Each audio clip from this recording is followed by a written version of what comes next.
欢迎大家又回来我的频道。今天想要给大家分享一些好玩的、简单又常见的食材，花些小心思就可以做成好看又好吃的风车吐司。我们先融化40克的黄油，可以隔水加热，也可以用微波炉。这个是三明治火腿片，因为我这个火腿片的尺寸比较大，所以要把它们先裁一裁。我今天做的是6片吐司的量，所以准备6片火腿，再加6片芝士。吐司的表面薄薄的刷上一层黄油，其实不一定要融化黄油，用软化了的黄油也是可以的。依次放上芝士片和火腿片，然后像视频所演示的这样切4刀。要注意的就是不要把吐司给切断了。接着继续像我视频所演示的这样，把它们整理成一个风车的形状。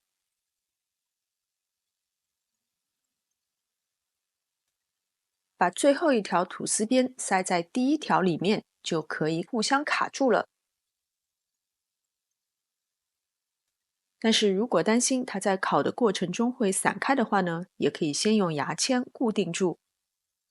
接着在每一条吐司边的表面涂上黄油，再撒适量的欧芹碎，就可以送进预热好的烤箱，180°C烤10分钟。好看又好吃的风车吐司就完成了，颜值真的很高，制作过程也非常的有趣，完全可以带着孩子在厨房一起玩。上桌前记得先拿走牙签，以免吃的时候造成一些伤害。